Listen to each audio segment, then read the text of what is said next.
It started like any other Tuesday evening. The clock had just struck 7:30 p.m., and Agent Chen was heading home after a long day at CIA headquarters. Her dark blue sedan cruised down the peaceful Virginia streets, while her mind wandered to the classified briefing she'd just attended. After 12 years in the field, these meetings had become second nature, but something about today's intelligence briefing felt different. The streets were quiet, with just a few cars heading home for dinner. Chen adjusted her rearview mirror, catching sight of the police cruiser that had been following her for the past few minutes. She wasn't worried. Her driving record was spotless, and she'd handled plenty of routine traffic stops before.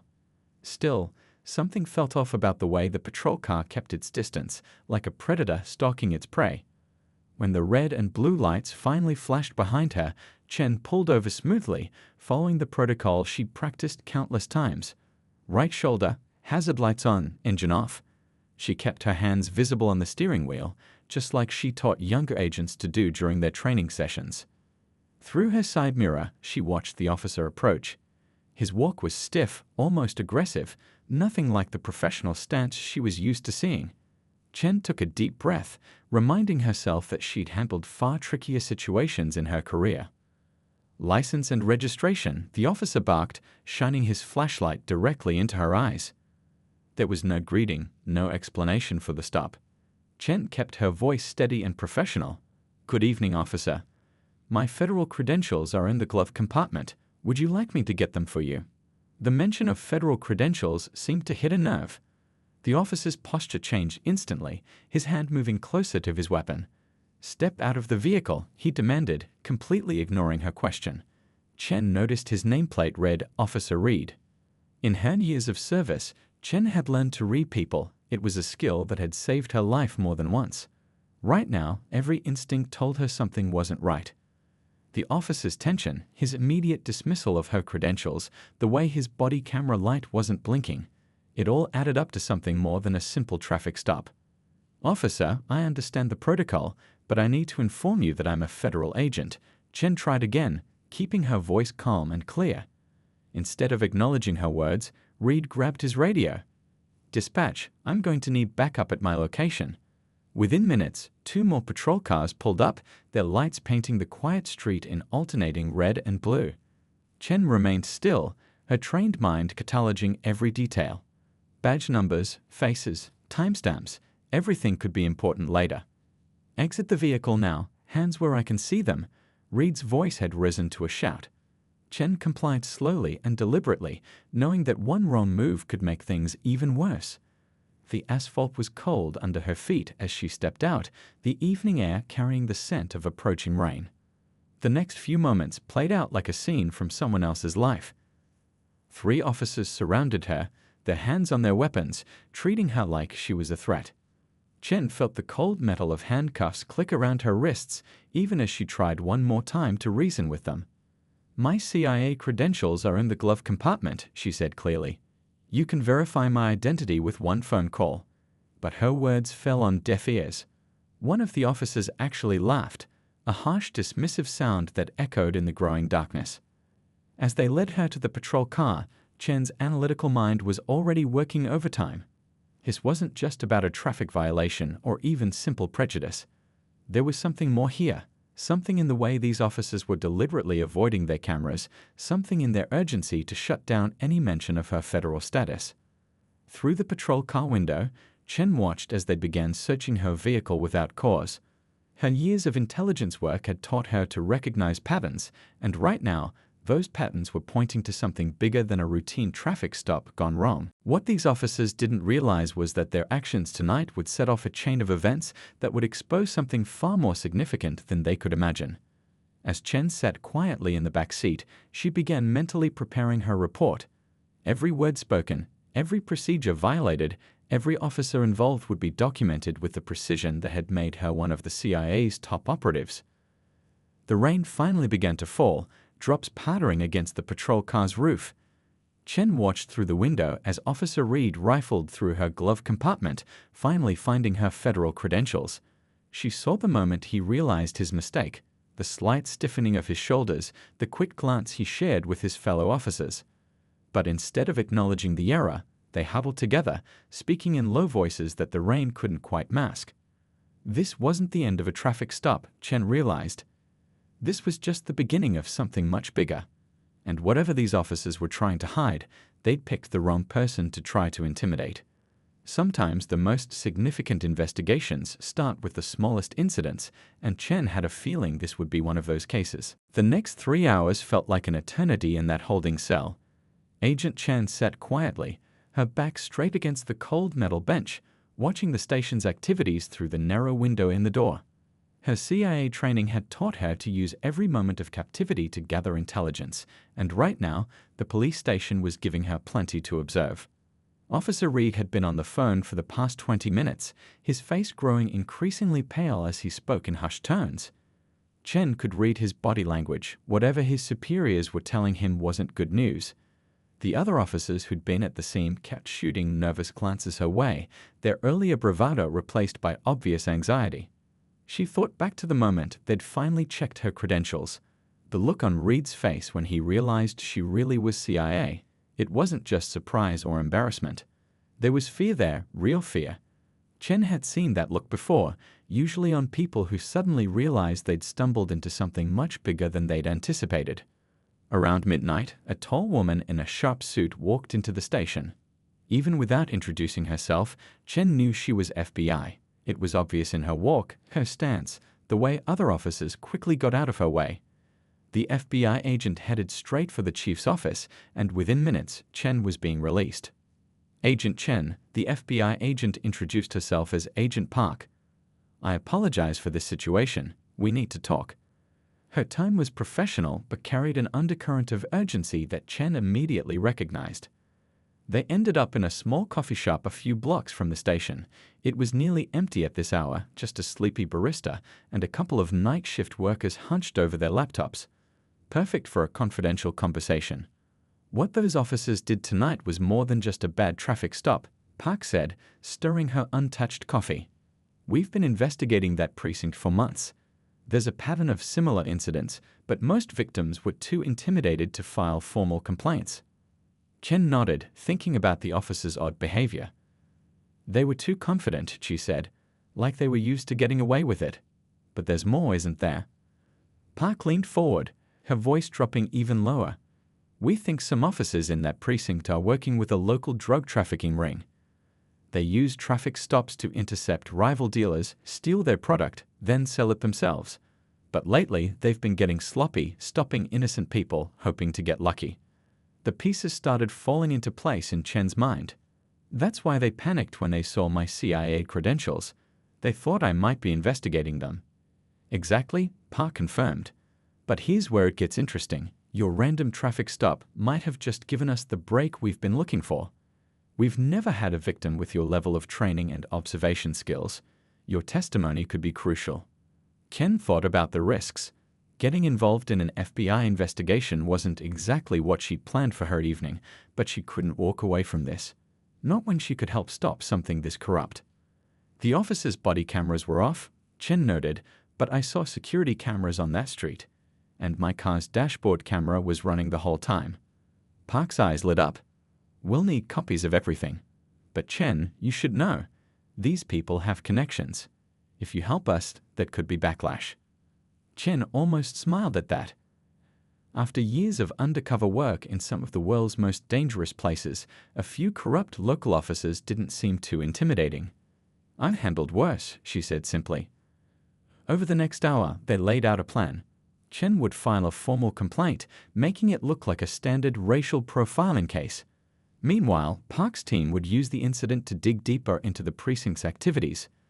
The corrupt officers would think they were just dealing with a civil rights investigation, never suspecting the larger operation building against them. As they left the coffee shop, the sky was starting to lighten with the first hints of dawn. Chen felt energized despite the long night.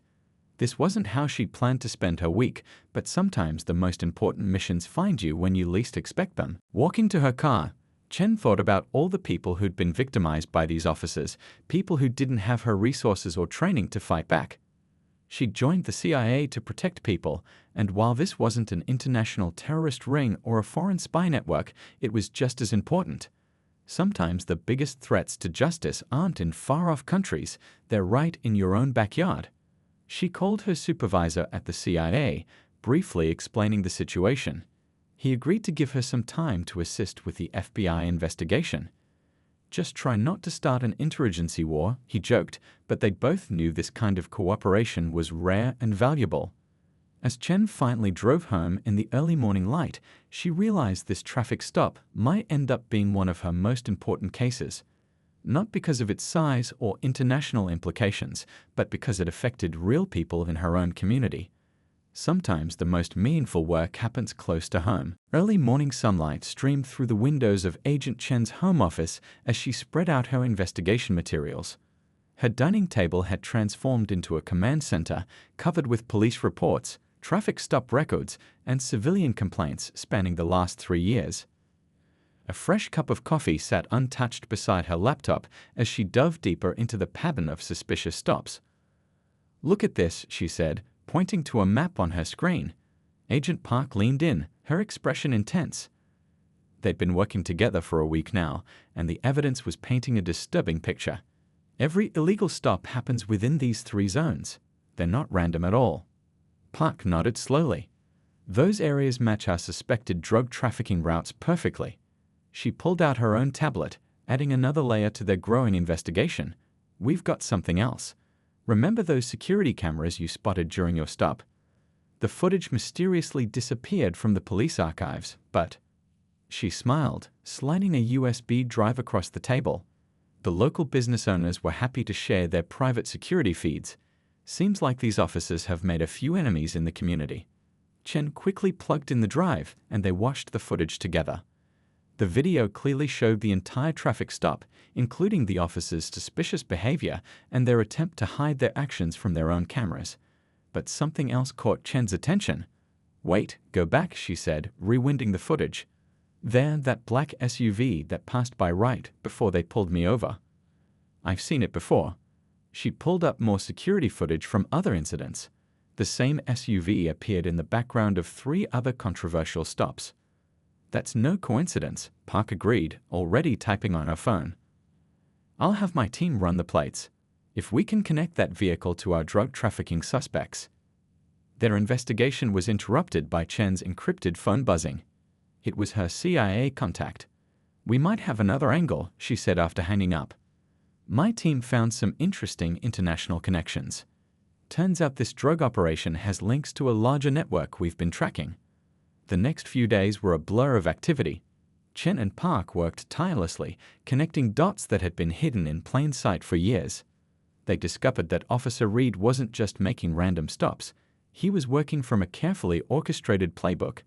The corrupt officers had a sophisticated system. They target vehicles matching certain descriptions, use minor traffic violations as excuses for stops, and then either plant evidence or steal existing drugs and money. But Chen's wrongful detention had thrown a wrench in their operation. The officers had gotten sloppy, too confident in their ability to intimidate people into silence. They never expected to stop a federal agent with the training to see through their scheme. One morning, while reviewing bodycam footage from other officers in the precinct, Chen noticed something interesting. During legitimate traffic stops, the honest officers often seemed nervous, especially when certain higher-ranking officers were around. It was subtle. A slight hesitation here, an anxious glance there, but to Chen's trained eye, it spoke volumes. These officers aren't just afraid of their corrupt colleagues, she realized. They're afraid of something bigger. Someone's protecting this operation from the top. Park agreed. "We need to talk to them. But it has to be unofficial. If word gets back to the wrong people, those officers could be in danger." They set up a secure meeting in a quiet coffee shop 2 towns over. The first officer to agree to talk was a rookie, barely a year on the force. She looked terrified but determined as she shared her story. "It started small," she explained, her hands shaking slightly around her cup. "We'd noticed certain traffic stops never made it into the official records. Then evidence would go missing. Anyone who asked questions got assigned to the worst shifts, or their families would start getting harassed. Most of us just learned to look the other way. More officers came forward after that, each adding pieces to the puzzle. The corruption went deeper than anyone had suspected, reaching into other departments and even local government. The drug operation was just the tip of the iceberg. Chen's CIA training proved invaluable as they built their case. She knew how to protect sources, encrypt communications, and spot surveillance. More importantly, she understood how criminal organizations thought, how they moved money, how they maintained control through fear and intimidation. One evening, as they were reviewing new evidence, Park received an urgent call. The black SUV they'd spotted had been linked to a series of warehouse purchases across the state. Properties bought through shell companies, all connected to a familiar name, the police department's former chief, who'd retired suddenly 3 years ago. "This isn't just about drugs anymore," Chen said, staring at the complex web of connections they'd mapped out. "They've built a whole shadow economy. The traffic stops, the harassment, it's all about maintaining control of their territory." As they dug deeper, they discovered that several local businesses had been paying protection money disguised as legitimate security contracts. Community members who'd tried to report suspicious activity found themselves targeted by selective enforcement, constant traffic stops, parking tickets, minor violations that added up to major harassment. But now they had something these corrupt officers never expected: solid evidence, protected witnesses, and a paper trail leading straight to the top. The operation that had started with one wrongful traffic stop was about to expose years of systematic corruption. Chen looked at their work, spread out across the table. In her years with the CIA, she'd helped take down international crime syndicates and terrorist cells. But this case felt different, more personal. This wasn't about national security or global politics. It was about protecting her own community from the people who were supposed to protect it. The investigation took an unexpected turn when Agent Chen received an anonymous letter at her apartment. The handwriting was shaky, and the message was simple: "Meet me at Pioneer Park, 3 p.m. I know what really happened that night." She immediately called Agent Park to share the development. "It could be a trap," Park warned over the phone. "After what we've uncovered, they might be getting desperate." Chen agreed, but something about the letter felt genuine. The paper was cheap notebook paper, the kind used in police report notebooks. The handwriting matched the nervous energy of someone who wanted to help but was scared. They set up surveillance around the park 2 hours before the meeting. Park's FBI team positioned themselves strategically, some jogging, others walking dogs, all looking perfectly ordinary while keeping the area secure. Chen sat on a bench, appearing to read a book while scanning her surroundings. At exactly 3 p.m., an elderly groundskeeper approached, pushing his maintenance cart. Without looking up from his work, he started speaking quietly. "I was there that night, working late at the station. I clean the offices after hours. Nobody notices the cleaning staff. We see everything." The man, who introduced himself as Mr. Patel, had been working at the police station for over 20 years. He explained how he'd witnessed countless late-night meetings between Officer Reed and several high-ranking officials, including people who shouldn't have been there at all. "They have a special filing cabinet in the basement," he continued, still pretending to clean nearby. "The night they brought you in, they were panicking, shredding documents for hours. But they didn't know about my old phone. I recorded everything." Chen maintained her casual posture while her heart raced. This was the breakthrough they needed. Mr. Patel had been quietly documenting suspicious activities for months, worried that something was wrong but too scared to come forward. Until now.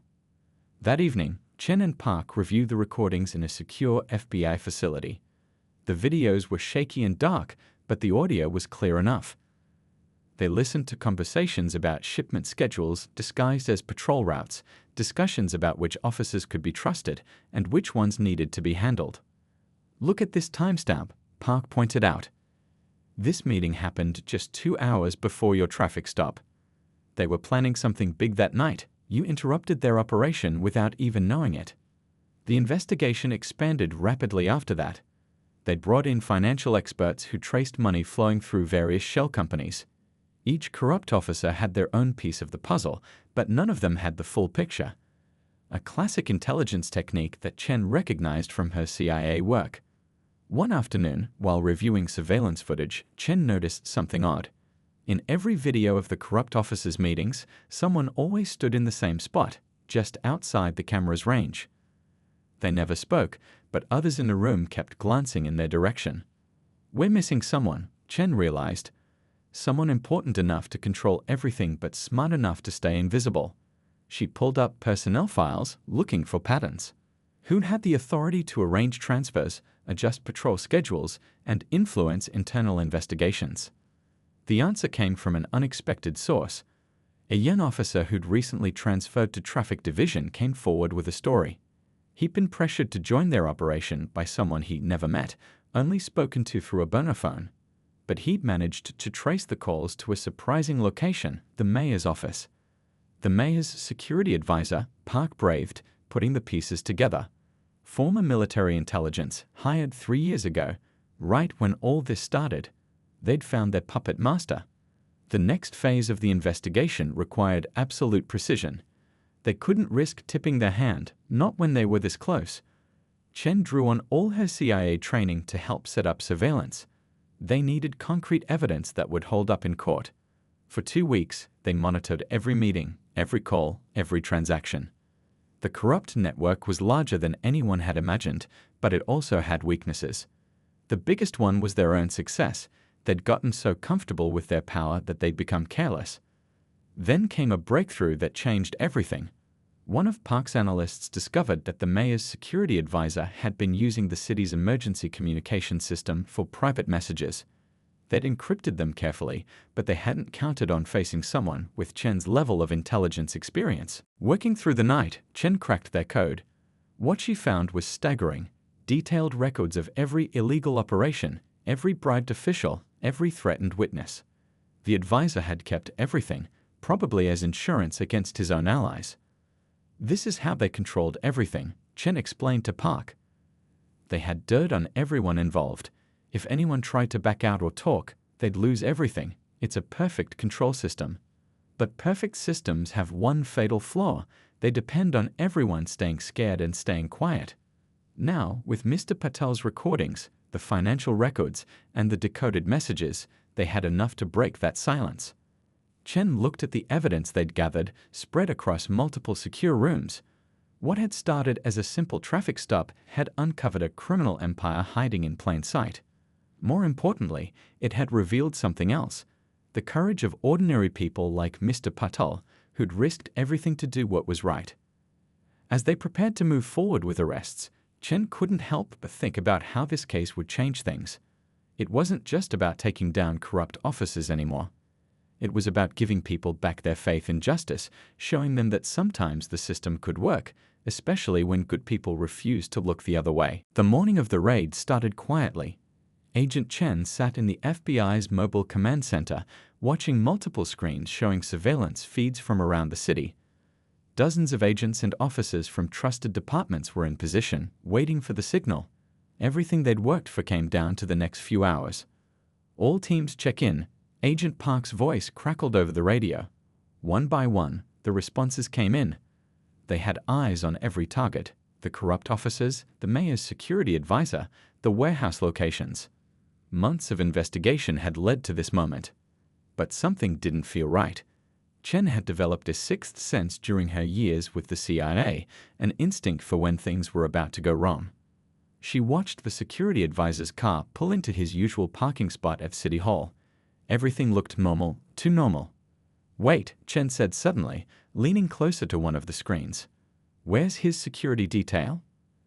The advisor always traveled with 2 guards, but today he was alone. She quickly pulled up footage from the previous hour. "Park, look at this," she called out. The recording showed the advisor making a brief phone call just before leaving his house.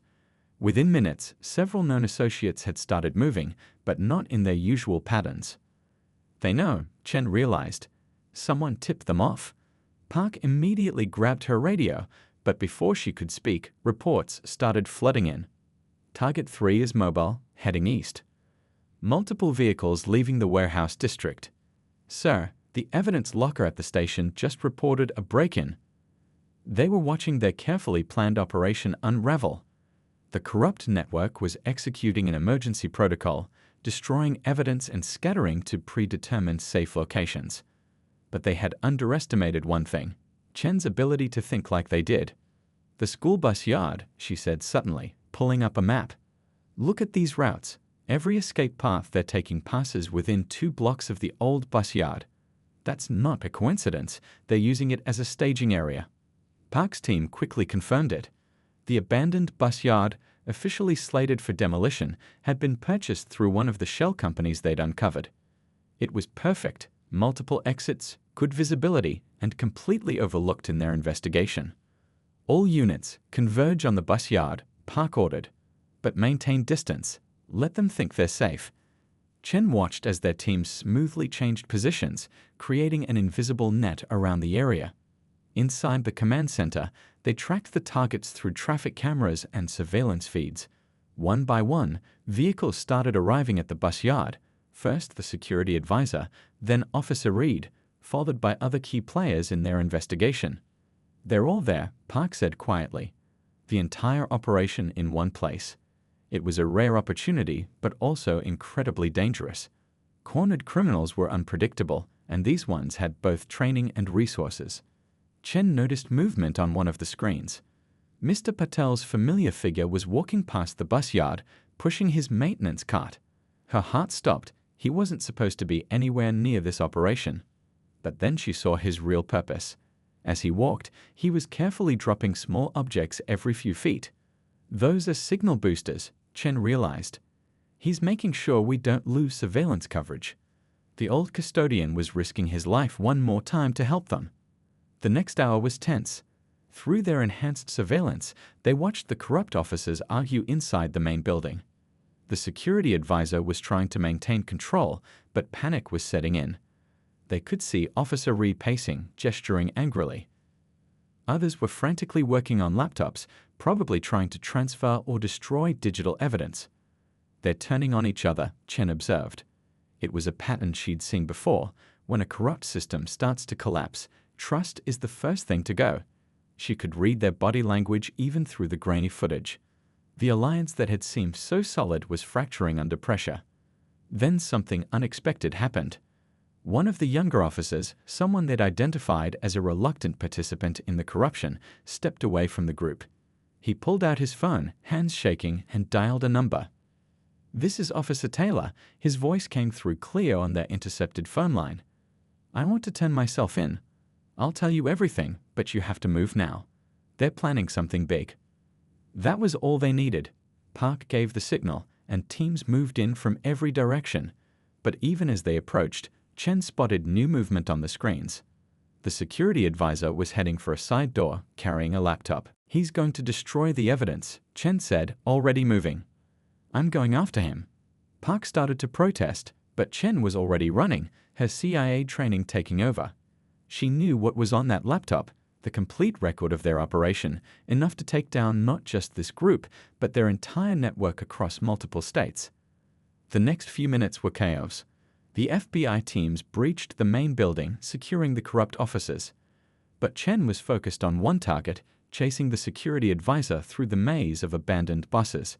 He was military-trained and desperate, but she had something he didn't: the complete layout of the area, memorized from hours of studying surveillance footage. She cut through an old maintenance shed, emerging right in his path. The advisor skidded to a stop, clutching the laptop. For a moment, they just stared at each other. The CIA agent who'd uncovered his empire and the man who'd thought he was too smart to get caught. "It's over," Chen said simply. "You can still do the right thing." For a second, she thought he might try to fight. But then his shoulders slumped and the laptop lowered. Sometimes, she'd learned, the biggest victories come not from force, but from showing people a way out. As she led him back to the others, Chen saw Mr. Patel watching from a distance. He gave her a small nod before disappearing into the crowd of law enforcement officers now swarming the scene. Some heroes, she realized, never needed recognition. They just needed to know they'd helped make things right. 3 months after the bus yard raid, Agent Chen stood at the back of a packed courtroom, watching as the judge prepared to deliver the first round of sentences. The trial had captured national attention, exposing how deeply corruption could root itself in a community. But more importantly, it had shown how ordinary people could fight back. Officer Reed sat at the defendant's table, looking smaller without his uniform. Next to him, the mayor's security advisor stared straight ahead, his military posture unable to hide his defeat. The evidence on his laptop had proved even more valuable than they'd expected, revealing connections to corrupt officials in 3 other states. It's still hard to believe it all started with a traffic stop, Agent Park whispered, standing beside Chen. The FBI agent had become more than just a colleague over the past months. She was now a trusted friend. Together, they'd built a case that was already changing how police departments across the country handled oversight and accountability. The judge's gavel brought the room to silence. One by one, she read out the sentences. The security advisor received 20 years for orchestrating the corruption scheme. Officer Reed and his closest associates got 15 years each. Others received lighter sentences based on their level of involvement and cooperation. But the real victory wasn't in the punishments, it was in the changes that followed. The next day, Chen sat in a different kind of meeting, this time with the new police chief and community leaders. They were implementing sweeping reforms: mandatory body camera usage with civilian oversight, anonymous reporting systems for officers who witnessed misconduct, and comprehensive bias training developed with input from the community. "We've added your traffic stop to our training program," the new chief told Chen. "Every officer will learn from what happened that night." She nodded, remembering how different things could have been if she hadn't had the resources and training to fight back. Later that week, Chen visited Mr. Patel at his small apartment. The elderly custodian had become something of a local hero after his role in the investigation became public. Kids in the neighborhood called him Detective Patel now, making him smile every time. "I never wanted attention," he told her, serving tea in his modest kitchen. "I just couldn't stay quiet anymore, watching them abuse their power." His courage had inspired others. In the months since the arrests, dozens of people had come forward with their own stories of harassment and intimidation. The city was healing, but there was still work to be done. Chen had taken temporary leave from her CIA duties to help establish a civilian oversight committee. They were creating new protocols for traffic stops, ensuring that federal agents like her would never face the same situation again. One sunny afternoon, she parked her car at the spot where she'd been pulled over that fateful night. The street looked different now. Community members had planted flowers along the sidewalk, and new security cameras openly monitored police activity. It was a small change, but it represented something bigger. A young officer pulled up beside her, someone from the new recruitment class. "Everything okay, Agent Chen?" she asked. The question was genuine, respectful, exactly how it should be. Chen smiled, remembering how different her last traffic stop had been. "Just taking a moment," she replied. The officer nodded understanding. Everyone in the department knew her story now, not as a cautionary tale, but as proof that change was possible. Back at her temporary office in the FBI building, Chen reviewed the latest progress reports. The reforms were spreading beyond their city. Other departments were adopting their new protocols, and federal agencies were studying their case as an example of successful interagency cooperation. "Your next assignment came through," Park said, dropping by with coffee. The FBI agent had been trying to convince Chen to join their Civil Rights Division permanently. "Still sure you want to go back to international work?" Chen thought about it. The past months had changed her perspective on what it meant to serve her country. Sometimes the most important battles weren't fought in far-off places, but right at home. "I can do both," she decided. "What we learned here, about corruption, about courage, about community, it applies everywhere." She was already planning training programs to help other agents recognize and address similar situations. That evening, Chen attended a community meeting in the old bus yard. The space had been transformed into a public gathering place, with gardens and a small playground. Local artists had painted murals on the walls, telling the story of how their city had faced its problems and emerged stronger. As she watched families enjoying the new space, Chen thought about everything that had changed since that traffic stop. The corrupt officers were facing justice, yes, but more importantly, people had found their voice. They'd learned that when they stood together, citizens, honest officers, and federal agents, real change was possible. Mr. Patel joined her, leaning on his maintenance cart. "You know what the best part is?" he asked, gesturing to the playing children. "They're growing up in a different world than we did. When they see a police car now, they don't feel fear. Chen nodded. That was the real victory, not just punishing the guilty, but building something better in its place. As she walked home through the twilight, she passed Officer Reed's old patrol route. Where there had once been tension and fear, she now saw community members greeting officers by name, small businesses staying open late, people living without fear. Her phone buzzed, another city requesting help with their reform program. The work wasn't over, but that was okay. Real change took time, and she was ready to help make it happen, one step at a time.